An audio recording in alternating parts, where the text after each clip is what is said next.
Ladies and gentlemen, James Lane here, and in this segment, we're going to talk all about how Mike Pence is being sued. Wait, what am I talking about? Well, the other day, all right, and I'm sure you remember it, but the other day, a news story, an article came out, and it said that Mike Pence was in the center of a lawsuit. Now, a lot of rumors went around, a lot of back and forth. Is this a good thing? Is this a bad thing? He's the plaintiff. He's the defendant. What the hell is going on? And then it kind of just dropped off the face of the earth. Well, folks, I dug it back up.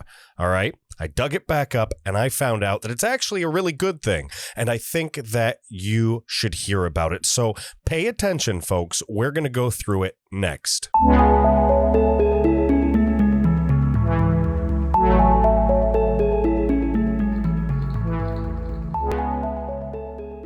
Ladies and gentlemen, how you doing today? It is Saturday, the day after Christmas. I hope everybody had a wonderful and spectacular Christmas.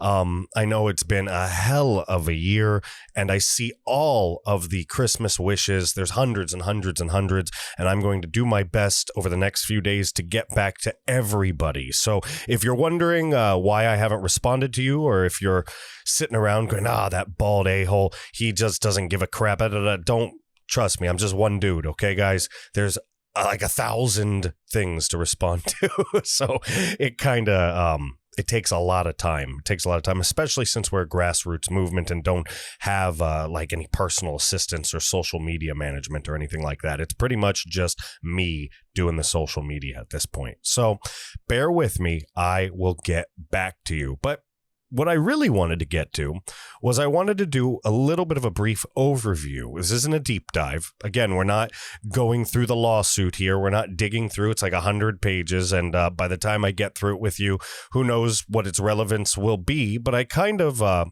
came across this nice little article that puts it into perspective from the National File. So I wanted to go through that. And I want to give you my take on it a little bit, and we're going to talk about it as we go through. So we might as well start reading, folks. This is from Frank Salvato, all right, came out on the 24th. Conservative legal team sues Mike Pence, demands that he reject unconstitutional electoral college states. See, that's the difference. I think that is where the confusion is. They saw that he was being sued and just figured maybe it was by Democrats or by rhinos.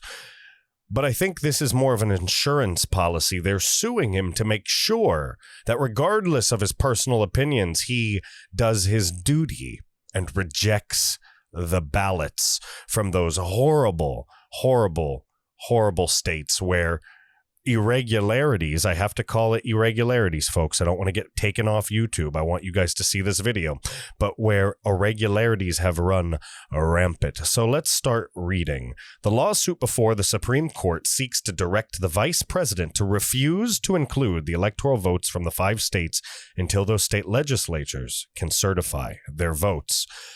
In one of the most potent lawsuits to reach the U.S. Supreme Court, the Amistad Project has filed a lawsuit on a point of constitutional order that would force the president of the Senate, the vice president, Mike Pence, would force him to remand the electoral college votes of 5 states to their respective legislatures for certification. He would have to send them back. He would have to say, nope, I don't want to see them. Get them the hell out of my Senate and do your job.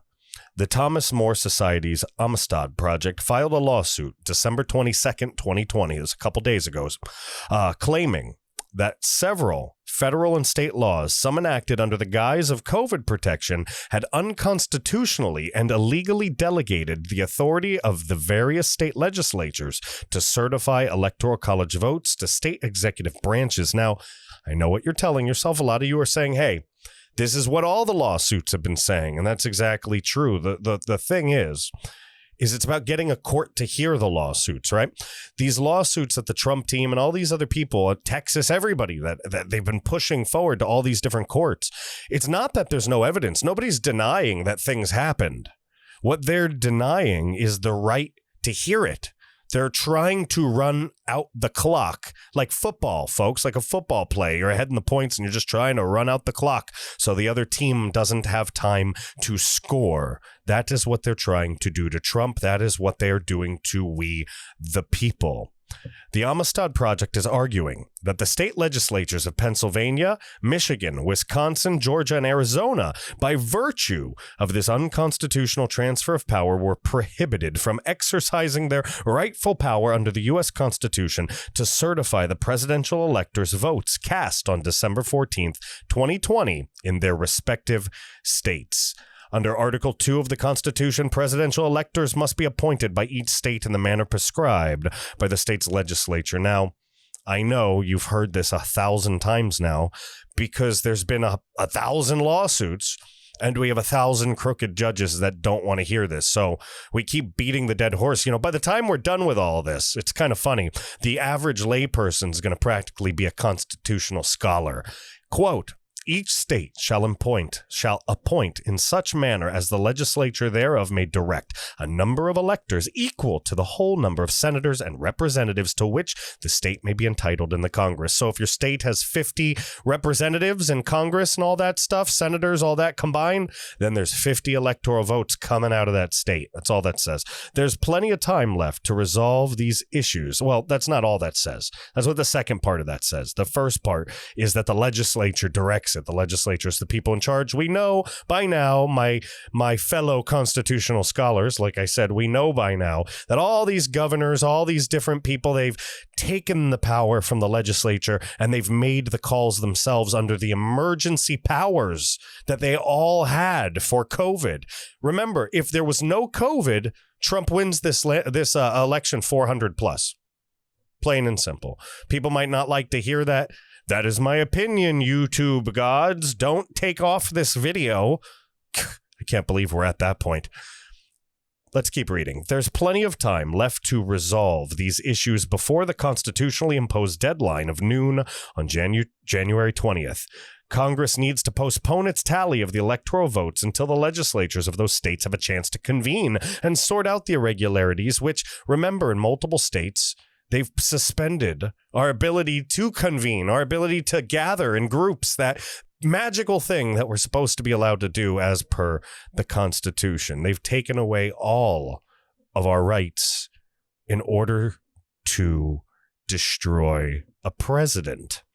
The lawsuit charges that Article 2 prohibits state legislatures from delegating their power to state executive branch officials in any capacity, as there's no authority granted to delegate the power, which is true. It doesn't tell you anything about giving the power away. The Constitution states the power is in the hands of the legislature. Done, finished, finito, nada. There are textual and structural arguments for these state statutes being unconstitutional. The lawsuit reads, adding that the offending state laws are an unconstitutional delegation of the state's legislative prerogatives of post-election certifications of presidential votes and of presidential electors. All right? Another nice way of saying they done screwed up, gave their power away. They ain't allowed to do that. Big Daddy, U.S. government needs to lay the smack down on their asses. That's the lay translation that I can give you. The lawsuit also contends that some of the state legislatures in question, many of which are adjourned until January 2021, of course, are being deliberately prevented from meeting, of course, for partisan political purposes to perform their post-election certification duty per the U.S. Constitution. And no, you can't argue against it, folks. You can't, because you're a COVID denier. If you do, the COVID. It's the COVID. Screw your rights. The COVID's coming to kill 0.00001% of people. Now, look, I understand people have died from this, and I'm sorry.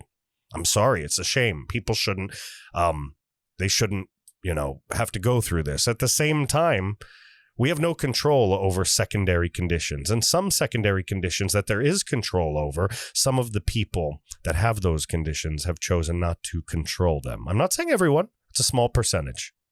I'm sure I'll get some hate for that, and bring it on, baby. There's one rule in the pro wrestling business, and that's any heat is good heat. So if you want to give it to me in the bad way, baby, bring on the heat. I'll defend it all day, ladies and gentlemen.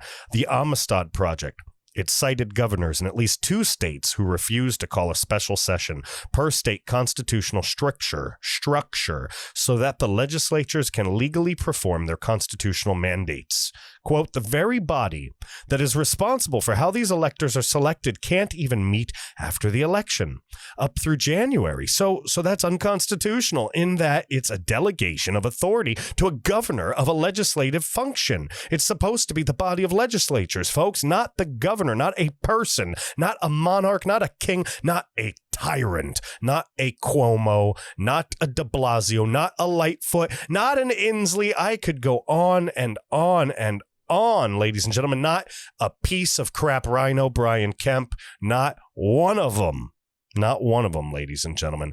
They are supposed to stay out of the legislature's business. All right? It's not allowed. The lawsuit names as defendants Mike Pence, the vice president, both houses of Congress, and various executive branch and legislative officials from the 5 states named in the suit.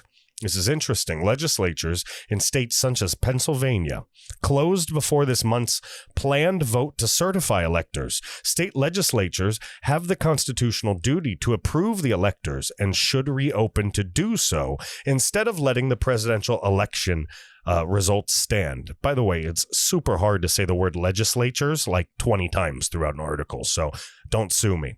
The relief the Amistad Project seeks, all right, and remember from all of the different deep dives we've done through legal documents, the relief is what the person suing the other person is requesting that the judge grants. That's what they want. This is what they're looking for. Relief. The relief the Amistad Project seeks from the U.S. Supreme Court is for the High Court to declare sections of the federal and state laws that empower the several state executives with post-election certification as unconstitutional. All right? And it is. When you really look into it, it's just that either the courts don't want to hear it, or they don't want to deal with it, or they've been bought and sold. Plain and simple. When I hear about Supreme Court chiefs bitching and moaning about causing riots, you can tell that they don't have the foresight to see that unrest is coming no matter what we do. It's just about the extent of which that unrest will encompass, which will go forth. The left doesn't have the will to keep going.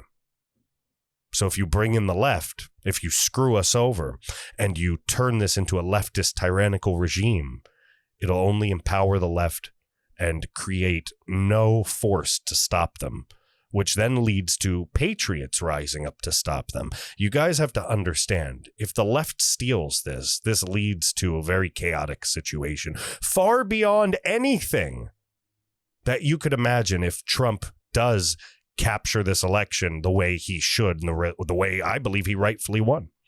Plain and simple. The left steals this and wins, it's a far worse future and a far worse outcome than if the right takes it home like they originally did and like they were screwed out of doing and like we are fighting to do, ladies and gentlemen. All right, that's not meant to scare you.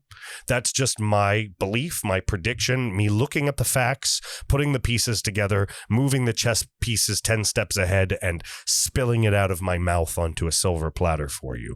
Take it how you will, use it how you may. But folks, we are in this fight together.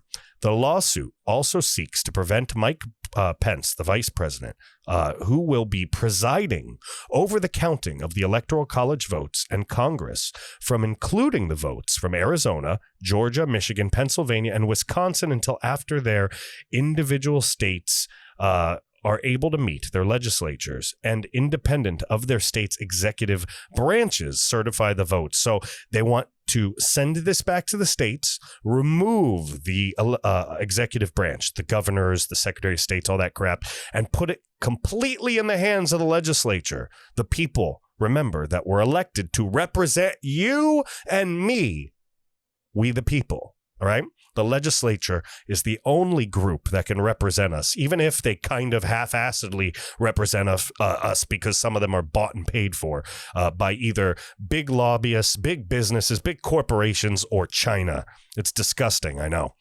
A call from the National File reporters to Vice President Pence's chief of staff ended abruptly. I heard about this the other night. They called the chief of staff for Vice President Mike Pence. It ended abruptly when the subject of Vice President Mike Pence's adherence to his constitutional duties were broached. To date, his office has not issued a declarative statement as to whether he will execute his constitutional duty to protect the legitimacy of the Electoral College vote. Now, folks, let's talk about this for a second before we end this video. Mike Pence has seemed to be an honorable man thus far, and I know a lot of rumors are going around saying that Mike Pence is going to screw us over, and he could. He might. I don't know if he's going to. Mike Pence is a pretty good face. He's got a pretty good way of bluffing, of hiding his intentions. He's a great talker. He has a mind for this. So we're not really going to know. And if there's a special timing that has to be involved in this strategically, and trust me, you can say I'm crazy all you want, but read anything about great presidents, great leaders, read history, read about Napoleon, read about Margaret Thatcher, read about any of them, MacArthur, any of them, read about Grant. You will see that timing plays a role in everything. And they think about timing. They plan out timing. We don't all exist on that plane. We don't have that grand visualization. We aren't in those high stress, high level presidential like positions to where we would have to consider something like timing. So it's not out of the realm of possibility. These things are very delicate, and these situations have very different outcomes. If Mike Pence screws us over, he could help usher in some horrible deep state type of thing. But at the same time, it doesn't make any sense, because by going against them, he secures all of the Trump voters. He practically secures a presidential nomination for 2024. You know, if Mike Pence does the right thing here, we'll all vote for him. Come on. Wouldn't you? I would. It's not rocket science. All right. It's not rocket surgery. It's not rocket science. It's not brain rocketry. I know I messed all of those up on purpose. Don't freak out. I promise. That was just a joke. But listen, Mike Pence has a duty to do here. All right. We talked about the Pence card. We don't know if that happened. That could happen behind the scenes. We just don't know. So right now we're kind of still in this holding pattern. I hate to say. Now I'm positive this is going to work out right. I know that Trump isn't one to be counted out. And when he tells you to not ever bet against him, I'm definitely not going to bet against him. I'm not. We've looked at a lot of evidence, and we know that things are unraveling, folks. We do. So try not to let this discourage you. In fact, try to let this encourage you. This is a positive thing. This lawsuit is going to go to the top. All right, folks, it is coming from the people, and it is going against the throne. And if you know anything about the United States of America, we do a wonderful job. Once we finally wake up, you know, we are slow to start, but we do a wonderful job of deposing the throne. And when I say throne, I'm not talking about the presidency, ladies and gentlemen. I'm talking about the swamp, the creatures that dwell in this swamp, and the deep state, folks.